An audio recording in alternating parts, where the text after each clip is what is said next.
tradition habituelle et on va commencer avec quelques petits changements ou quelques rajouts dans cette cérémonie traditionnelle de Slichot pour le Yahrzeit des familles mortes sans sépulture, victimes de la Shoah. Mais aussi, cette cérémonie a été voulue et souhaitée par les survivants comme une cérémonie pour les jeunes, autour de la transmission, autour du témoignage. Rappelons-nous de Rabbin Rosen, Charles Bannon, Gustave Simon, Jean Samuel, mon grand-père par exemple, qui ont témoigné ces soirs-là. Justement, mon grand-père, un peu le grand-père de chacun d'entre nous, en fait, qui démarrait chacun de ses témoignages par cette phrase que lui avait écrit Primo Levi dans son premier courrier, et qui prend un sens particulier ce soir pour chacun d'entre nous. Que nous le voulions ou non, nous sommes tous des témoins. Mon grand-père, que j'ai accompagné pendant des années ce soir des Slichot, où la peine des Yahrzeit de ses proches se mêlait à la joie d'être avec sa famille, grandissant d'année en année, le soutenant. Rappelez-vous pour les plus anciens, ces soirées où parfois, pour la première fois, la parole était libérée, avec une émotion indescriptible, un silence noble, digne. Rappelez-vous la dignité, l'humilité de ces survivants de la Shoah qui ont partiellement reconstruit ou totalement reconstruit leur vie personnelle, familiale, professionnelle, mais aussi notre vie communautaire. Rappelons-nous que chaque matin, quand on passe le sas de la communauté, du centre communautaire, que l'on va au Café La Paix, qu'on se balade dans la rue au Comtal, que nos aînés ont posé chaque pierre de cette vie communautaire et de ce renouveau communautaire. Et ils seraient très très fiers d'avoir avec nous tous ces jeunes qui sont venus ce soir. Que cette soirée redevienne la soirée des jeunes, autour des jeunes, pour les jeunes. Alors on va proposer aux jeunes du Bnei Akiva justement de rallumer les 6 bougies qui sont devant. Je vous laisse peut-être y aller. Allez.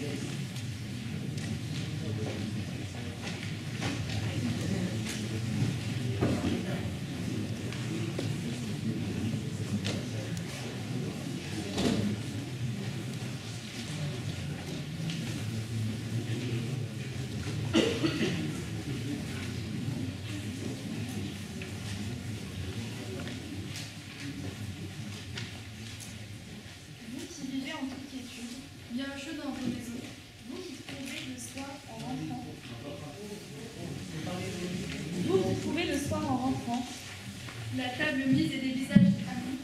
Considérez si c'est un homme que celui qui peine dans la boue, qui ne connaît pas de repos, qui se bat pour un quignon de pain, qui meurt pour un oui ou pour un non. Considérez si c'est une femme, celle qui a perdu son nom et ses cheveux, et jusqu'à la force de ses souvenirs, les yeux vides et le sein froid, comme une grenouille en hiver.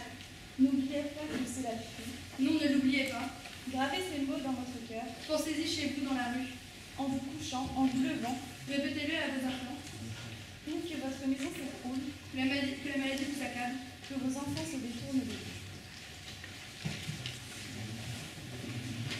Merci. On va passer au témoignage des jeunes de l'école Akiva.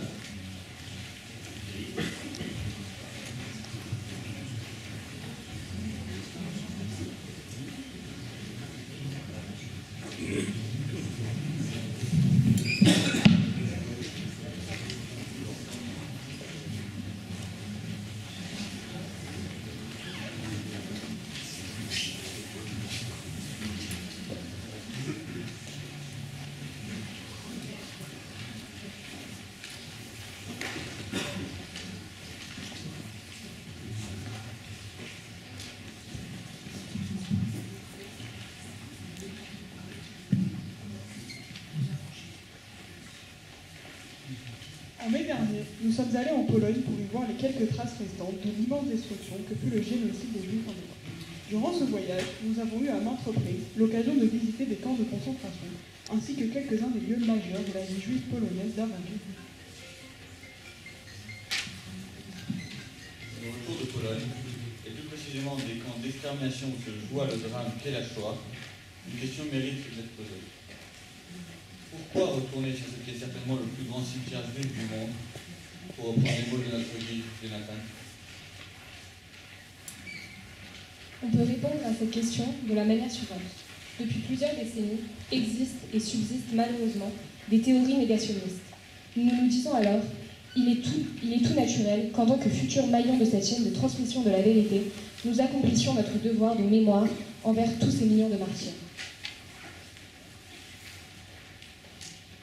Il existe également une deuxième réponse. Comment être sensibilisé par quelques images et quelques mots au détour d'une page d'un livre d'histoire?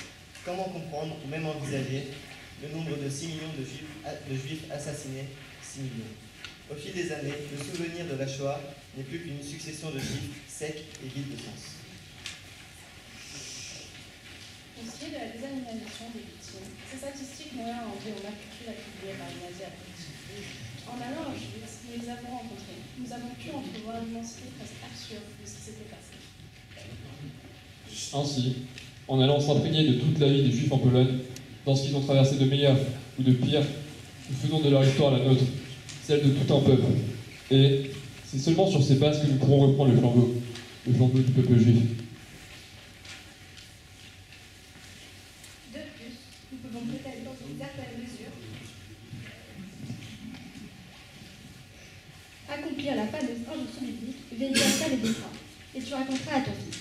Il est vrai que le thème de la transmission est central dans la tradition juive. On ne compte plus les occurrences telles que « n'abandonne pas la Torah de ta mère » ou encore « souviens-toi », que ce soit de la création du monde, de la sortie d'Égypte ou encore de ce que nous a fait Amalek.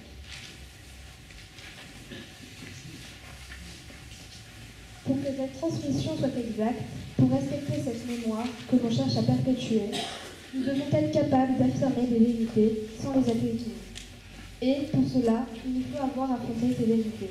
Ce n'est qu'à ce moment que nous pouvons déclarer avec aplomb: j'ai vu un juif en presque tas de cendres humaine. J'ai marché dans une usine de la mort, j'ai découvert l'enfer sur terre.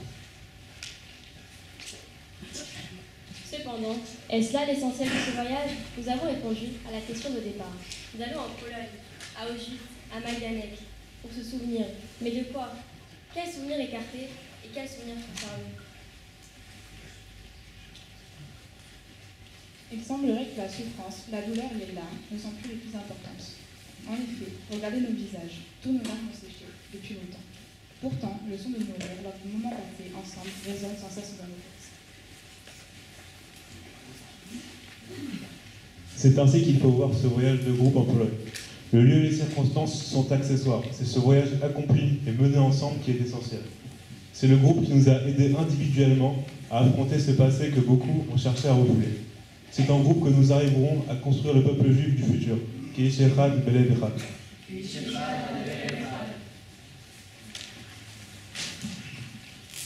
أخينا لك أخلي قنام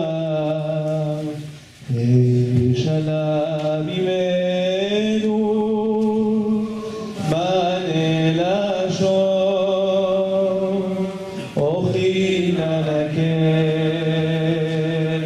أخلي قنام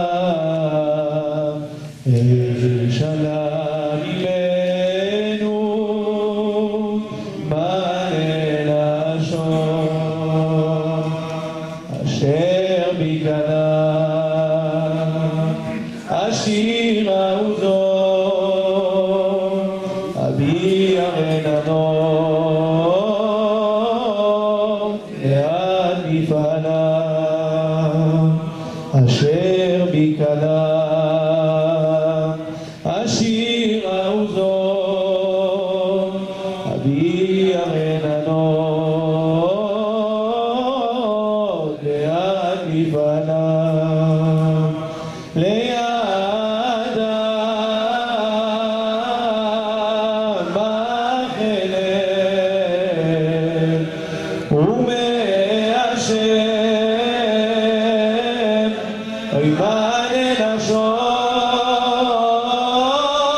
שפת הייתה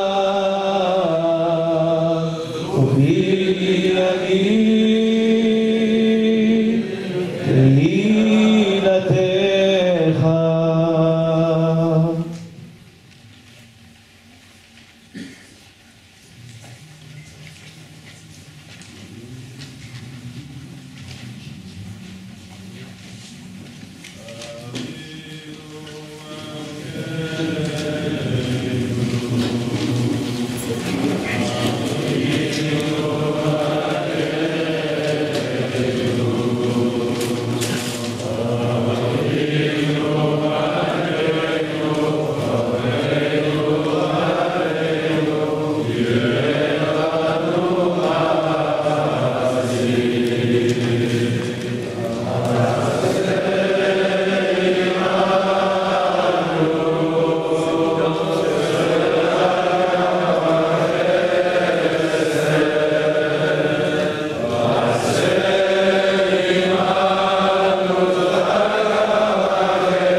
בצרה, אחר אצלנו ואחר בדהו.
Weintraub, une toute jeune femme, que le nom figure sur les plaques du souvenir des martyrs de la date Israël, qui constitue son unique sépulture.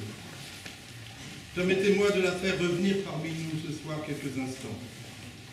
Suzy Weintraub est née à Darmstadt, non loin de Francfort, le 28 juin 1924, là où la Première Guerre mondiale a conduit ses parents, originaires de Pologne. Suzy était la troisième des 5 filles de Shmuel et Frida Weintraub, figures bien connues de la date Israël d'avant et après-guerre, et qui s'installèrent dans notre ville tout de suite après sa naissance au 6 rue du Faisan. Comme ses sœurs, Suzy poursuivait ses études au lycée Fustel de Coulanges. Au début du conflit, chers amis, Suzy a 15 ans. L'exode a conduit la famille Weintraub à la Châtre, non loin de Châteauroux, dans l'Inde. La famille, de raison qu'on peut comprendre, va se séparer. Suzy, munie de faux papiers, se rend à Lyon, où elle va travailler au Crédit Lyonnais. Imprudemment, elle a conservé sa carte d'identité portant le tampon juif. Pourtant, ces faux papiers sont d'excellente qualité. Et cela va probablement la perdre, puisque sa colocataire, étudiante, aurait à son insu fouillé la chambre et l'aurait dénoncé à son ami milicier. Elle sera arrêtée par la Gestapo le 13 septembre 1943 à l'âge de 19 ans. Internée à Drancy, elle sera déportée à Auschwitz le 7 octobre 1943, où elle ne reviendra pas. Sa sœur aînée, Gerta, l'a décrite ainsi: belge, blonde, téméraire. Elle n'avait peur de rien, ni de personne. En fait, elle fut agent de liaison de la résistance, dont Lyon était la capitale, transportant ce que l'on appelait le courrier, sous le nom d'emprunt de Cibonne Rentier. Quelque temps après son arrestation, des amis reçurent, transmis par des cheminots bienveillants, un morceau de papier journal sur lequel était griffonné « Je suis dans un train pour Drancy. Le dit-il à maman. Je suis avec la famille Lipsic. » Les quelques lettres rédigées en allemand et conservées pieusement par les siens montrent une jeune fille d'une grande sensibilité, d'une infinie délicatesse, très attachée à ses parents, très proche de sa maman, mais souvent souffrant visiblement et pour cause de la séparation. Elle écrit « Schreiben Sie, écrivez-moi, écrivez-moi » demande-t-elle de façon récurrente, mais sans jamais exprimer la moindre plainte. Écoutez plutôt, le 13 mai 1943, Lyon. Mes chers, enfin je vous adresse une nouvelle lettre. Comme je vous l'ai écrit dans la dernière, j'ai trouvé un très bon poste de téléphoniste. Je travaille toute la semaine et je n'ai que très peu de temps de libre. Mes chers, c'est la première fois que nous n'étions pas tous réunis à Pessah. Cela m'a fait vraiment très bizarre. Tout s'est bien passé pour vous. Je vous souhaite de bonnes fêtes en retard. J'espère que nous nous reverrons bientôt. Cela fait déjà 6 mois que nous nous sommes séparés. J'ai beaucoup de mal à le croire. Le temps passe si vite. Je vais bientôt avoir 19 ans. Je n'ai pas beaucoup changé ces derniers temps, peut-être grandi un peu d'un point de vue de caractère, mais cela s'explique par les circonstances actuelles. Chère maman, tu me demandes si je ne suis pas malade, et je te comprends parfaitement, je vais très bien, c'est juste que vous me manquez. Lyon, le 9 mai 1943. Mon cher papa, pourquoi n'ai-je encore reçu aucun courrier de ta part? J'aurais tant aimé lire quelques lignes de toi. Papa, je te souhaite avec du retard un bon Pessah. Cher papa, c'est la première fois que nous ne sommes pas ensemble pour Pessah, mais j'espère pouvoir te souhaiter Rosh Hashanah en personne. Elle écrit ça le 9 mai 1943. Je vous rappelle qu'elle sera déportée à Auschwitz en octobre 1940. Papa, j'ai reçu ce soir 3 lettres de votre part et je m'en suis réjoui toute la soirée, bien que les nouvelles ne soient pas très bonnes. Lydie m'écrit que maman est malade. Cher papa, fais bien attention à elle pour qu'elle soit en forme quand je vous revois. Pourquoi maman s'est-elle mise dans un tel état? Est-ce à cause de nous? Vous devriez pourtant vous réjouir. Vous n'avez aucun souci à vous faire pour nous ici. Écris-moi rapidement une longue réponse, papa. Je ne veux pas imaginer le bien que cela me fait. Toute ma semaine en devient plus belle. Bien que membre des FFI, Force française de l'intérieur, déporté pour fait de résistance à l'âge, rappelons-le, de 19 ans, la mention de mort pour la France ne lui fut pas attribuée parce qu'elle n'était pas de nationalité française au moment des faits. Que son souvenir soit une bénédiction. Un dossier résumant sa courte et héroïque existence a été déposé au mémorial de la Shoah. Je voudrais ce soir le remettre symboliquement aux jeunes de l'école Akiba, qu'il convient de remercier ainsi que leurs professeurs pour leur engagement fidèle, afin que ces documents soient intégrés dans les dossiers pédagogiques de préparation au prochain voyage de la mémoire en Pologne, et que le souvenir de Suzy Weintraub soit ainsi perpétué. Pourquoi, cher David, cher directeur de l'école Akiba, ne pas nommer la promotion 2020 de ce voyage de la mémoire, désormais institutionnalisé et destiné à former des nouveaux témoins, promotion Suzy Weintraub. Je voudrais te remettre le dossier complet. Yalan,